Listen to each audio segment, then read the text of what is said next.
Hey guys, welcome to my channel. Today we're going to take a look at another horrible case with you. The Beverly Liot case, madness by inheritance.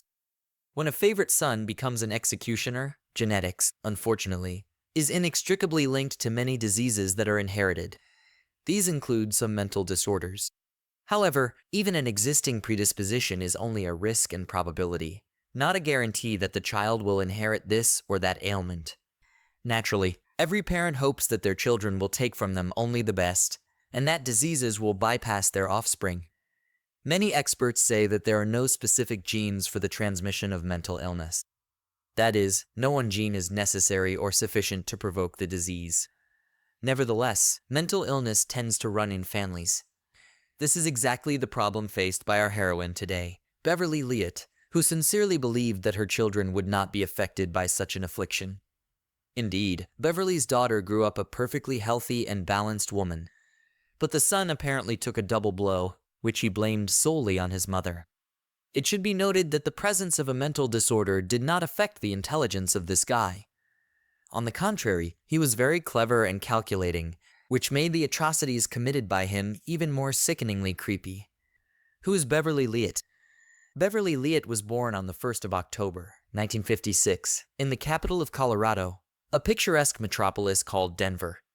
She was raised with her older brother Stephen and sister Martha in an ordinary family of Barbara and Edwin Liot, who lived all their lives in their hometown, almost never leaving its boundaries. After graduating from high school, Beverly went to a local college but couldn't go to university for a variety of reasons, partly related to her health. In her youth, the girl worked as a salesman, but after she married at the age of 26 and gave birth to 2 children, she devoted herself to her family for many years, was exclusively engaged in raising heirs and creating a home. In 1988, Beverly had a long-awaited firstborn son, Ari, and a few years later, a daughter, Libby, was born. The young woman literally did not care about her heirs and lived for them. However, in the second half of the 90s, her marriage broke up. The husband left the family, moved to another state, and was no longer interested in the fate of his ex-wife. He did not take any part in the lives of the children. Beverly was forced to take 2 jobs at once, but thanks to her diligence and determination, the family of 3 did not need anything. She and her children moved to the suburbs of Denver, a small and relatively young town founded in 2001, Centennial, where they rented a cozy, spacious house. In the mid-2000s, Beverly met a man named Seth on one of the dating sites. They corresponded, and this grew into a romantic relationship. It was he who inspired her to finally fulfill her dream and pursue higher education. Beverly chose medical school because she always dreamed of helping other people and felt that this was her calling. At that time, she was already over 50 years old and was twice as old as her fellow students.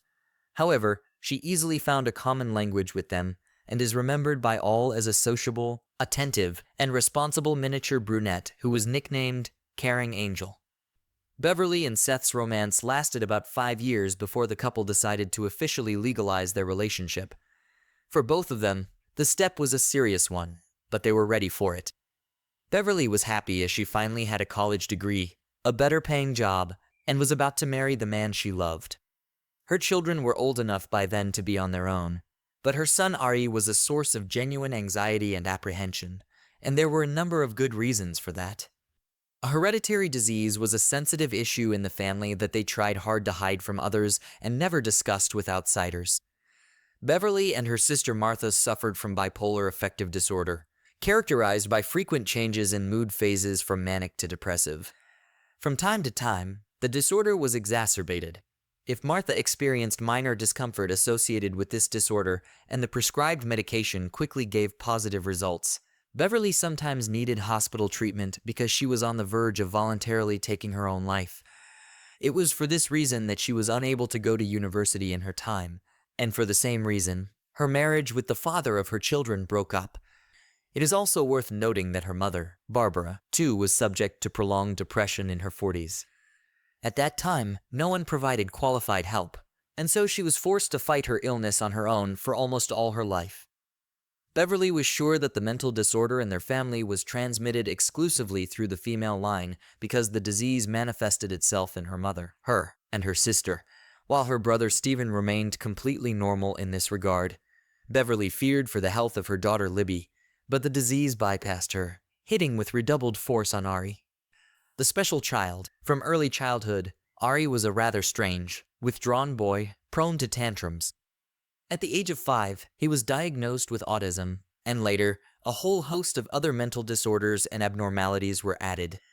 He could withdraw into himself and completely abstract from what was going on around him, but such states, as a rule, alternated with attacks of aggression. Despite mental problems, Ari went to a normal high school where he studied quite well.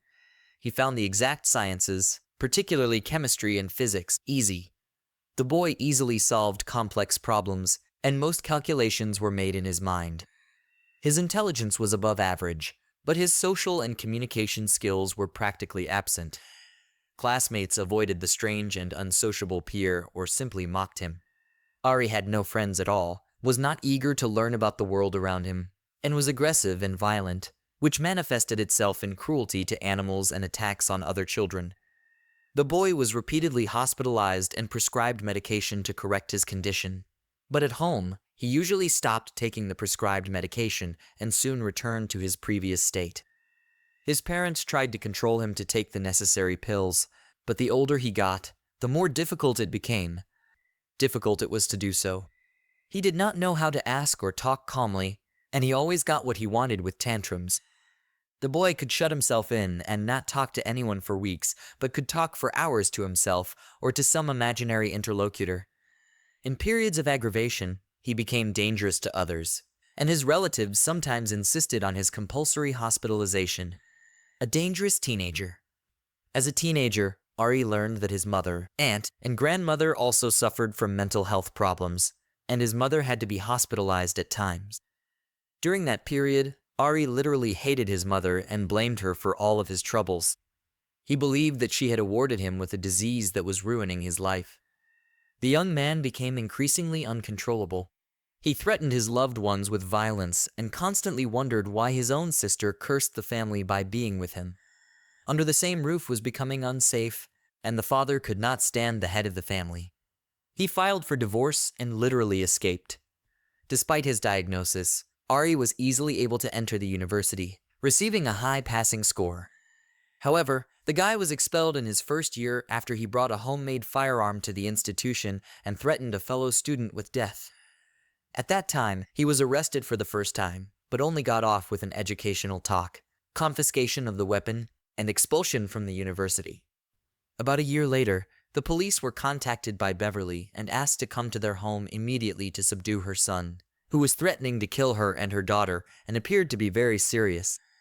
But the police handed the violent young man into the hands of psychiatrists, and those, after a short treatment in the hospital, released him home, prescribing medication, which Ari, of course, did not take.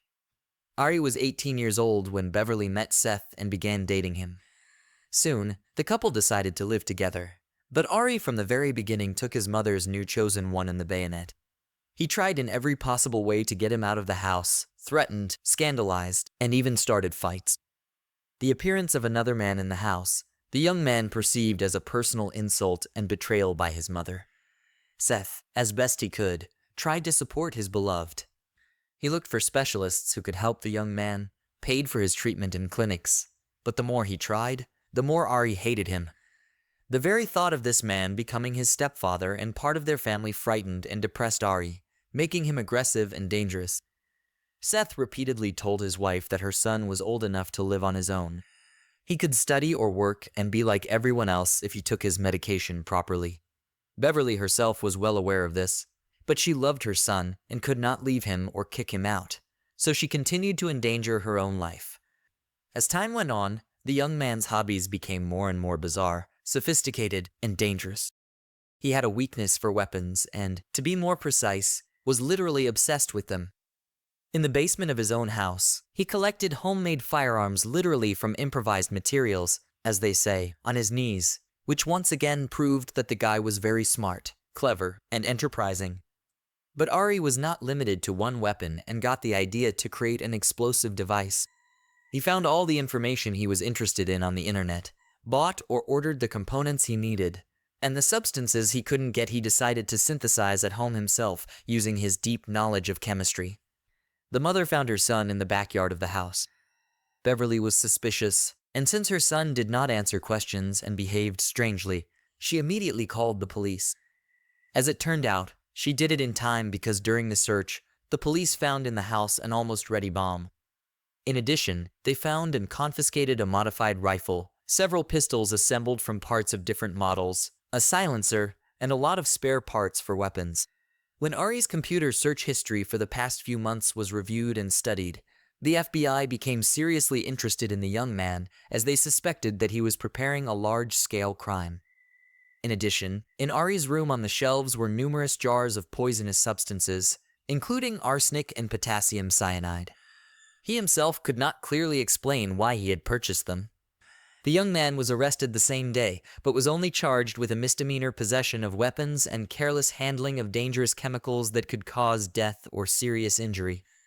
But Ari pleaded guilty, cooperated with the investigation, and received only a 1-year suspended sentence, after which he returned to his home where he again began to terrorize his mother, sister, and Seth. After his arrest and suspended sentence, Ari literally went mad with anger and hatred. Not a day went by that he didn't threaten to kill his family in their sleep or burn down their house after locking everyone in there. Then Ari was hospitalized again and spent about 3 months in the walls of a psychiatric hospital. Hospital doctors, in addition to earlier diagnoses, revealed signs of schizophrenia and acute psychosis in the young man. After another course of treatment, the young man became quiet for a while and went into himself again. He did not talk to anyone, spent most of his time in his room at his computer, and seemed to take his prescribed medication faithfully. But only a month later, he had another breakdown, which was triggered by the news of his mother and Seth's upcoming wedding. Ari also overheard his mother talking about his stepfather, planning to buy their own house in another state, move there, and start their lives over. Libby's sister had already moved out with her boyfriend, which meant Ari would be on his own. The 25-year-old guy was not happy about it.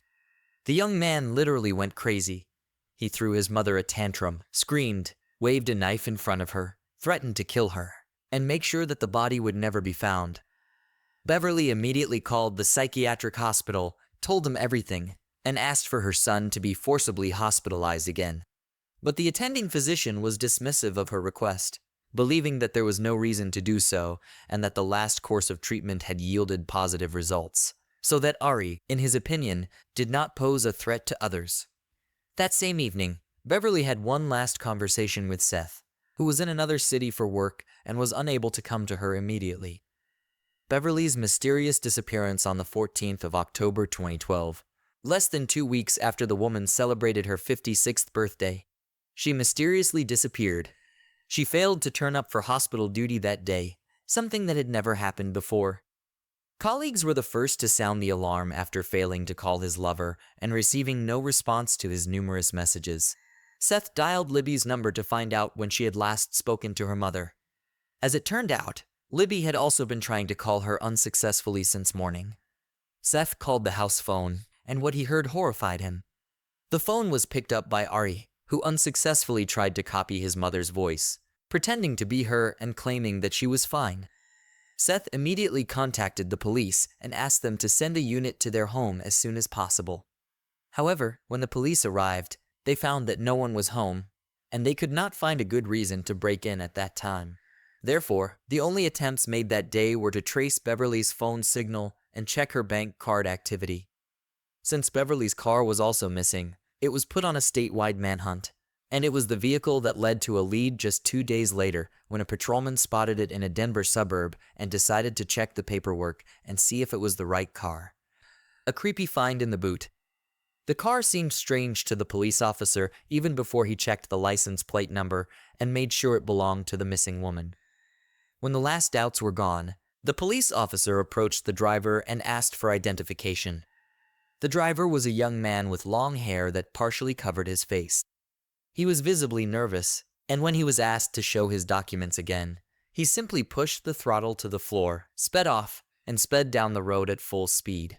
The police officer began to chase the fugitive and radioed for backup. But just a couple of minutes later, while trying to make a sharp turn at high speed, the car skidded, went off the road and hit a tree. The driver was wearing a seatbelt, and the airbags deployed, leaving him unharmed. Ari tried to run away but was thrown to the ground by police officers as soon as he left the vehicle.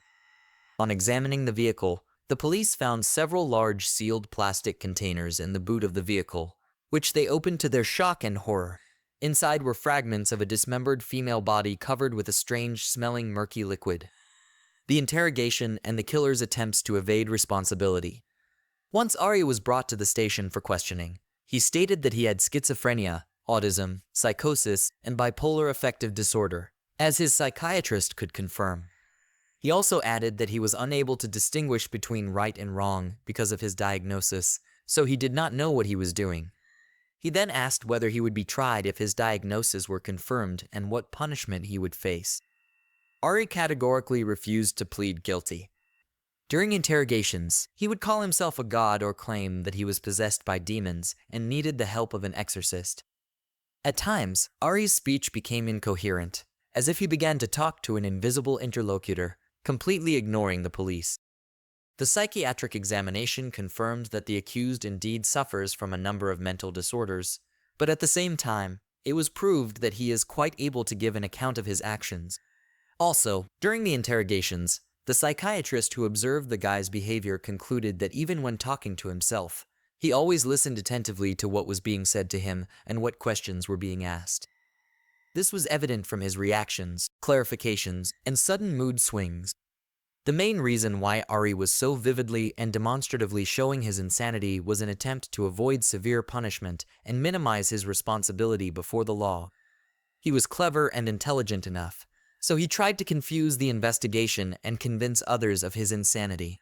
The investigation and the unexpected results of the search, despite the fact that from the very beginning no one doubted that Ari had committed a terrible crime, his guilt had to be proved, and this required hard evidence. It was decided to start with a search in their family home, where, as expected, the murder took place. There, the police found washed-up traces of blood on the kitchen floor, in the corridor, and in the bathroom. In the dishwasher lay a bloody hacksaw, which the young man had apparently used to cut up his mother's body. The place for this gruesome act was the bathtub, which had numerous jagged chips on its edges. The expert examination showed that Beverly was poisoned with potassium cyanide, and after her death, her body was dismembered with a hacksaw and packed into containers. Vials with the said poisonous substance were found in the kitchen, in Ari's room, as well as in the basement of the house, where the guy had a kind of chemical laboratory. In addition, in his bedroom, under the bed, was found the corpse of Beverly's favorite cat, which was also poisoned with poison. This suggested that the perpetrator first practiced on the animal before killing the mother. By the way, remember the strange liquid in which the fragments of the dismembered body were placed? As it turned out, it had a special chemical composition, which is able to accelerate the process of decomposition of tissue. Ari found the recipe on the internet and decided to literally dissolve the corpse and hide the bones in the mountains so that they would never be found. A picture of the crime and the killer's justification. Based on all the evidence found, the following picture of the massacre emerged. On the eve of the tragedy, Ari had a big row with his mother and threatened to kill her. Again, he was so convincing that Beverly seriously feared for her life and called her son's psychiatrist with a request to immediately hospitalize him. However, the specialist ignored the request, believing that his patient was not dangerous to others. In the evening, the young man, having previously tested the effects of the poison on a cat, poisoned his mother, took her body to the bathroom, and began to cut it up with a hacksaw. How he got his mother to take potassium cyanide remains a mystery to this day. It probably took all night to complete the gruesome job, because in the morning when Seth called the house phone, the perpetrator was still in the house. Ari then carelessly cleaned up the blood, stuffed the saw into the dishwasher, and packed the body into several containers filled with chemicals. He took the containers to the boot of his mother's car, which he used to leave the house. The further events are already known to you. When this version was presented to the defendant supported by hard evidence, he suddenly began to justify himself and change his testimony. Ari stated that his mother took her own life by taking the poison voluntarily, and he only found her lifeless body. According to the guy, he was greatly afraid that he would be left without means of subsistence, as he himself did not work and lived at her expense. Then he decided to get rid of the body so that she would be considered missing. According to his plan, he himself was to remain living in the house and could continue to use the deceased's bank cards and accounts. The young man's story sounded wild and crazy. There was no doubt in anyone's mind that he was mentally ill, but it was also obvious that he had carefully planned the crime in advance. It was not a temporary insanity, a state of affect, or a fit of aggression. He had thought out every step and acted accordingly to the plan. One of the main pieces of evidence that the crime was pre-planned was Ari's possession of chemicals accelerating decomposition of the body, which he had purchased in advance. Moreover, according to his search history, he had studied them in detail months before the crime. The trial and sentence. As I have already said, the psychiatric examination confirmed Ari's diagnosis, but the experts gave an unequivocal conclusion that he was aware of his actions and had carefully prepared in advance for the massacre of his mother. He himself continued to insist on his insanity, although he realized that it was useless to feign insanity. The trial took place in November of the same year, a month and a half after the crime that shook the entire state.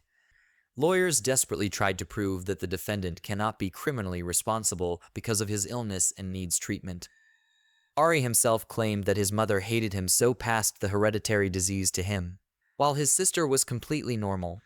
He also called himself a victim of crazy Beverly and blamed his parent for all his troubles. Seth appeared in court as a witness and said that his late lover and he himself frankly afraid of Ari because they did not know what to expect from him. He was incredibly cruel to others, showed sadistic tendencies, and refused to take prescribed medication to suppress outbursts of aggression. He also added that Beverly's fear for her son had transformed into her fear of her own son. The court found Ari not guilty of first-degree premeditated murder and sentenced him to life in prison without the possibility of ever being eligible for parole. The jury unanimously found his actions to be cold-blooded and calculated. The 26-year-old defendant listened to his verdict in silence, his head down, and seemingly unconcerned. Libby, after the trial, admitted that she believed her brother was 100% guilty of what he had done. But at the same time, she noted that perhaps the tragedy could have been avoided if the specialists to whom the family repeatedly turned for help conscientiously performed their duties and responded to the alarming messages in time. As of today, Ari is serving his life sentence in a Colorado state prison. All of his attempts to appeal and challenge the court's decision have been rejected. Thanks for watching, guys. Subscribe to the channel and don't forget to click the bell not to miss new stories from around the world. See you soon. Take care.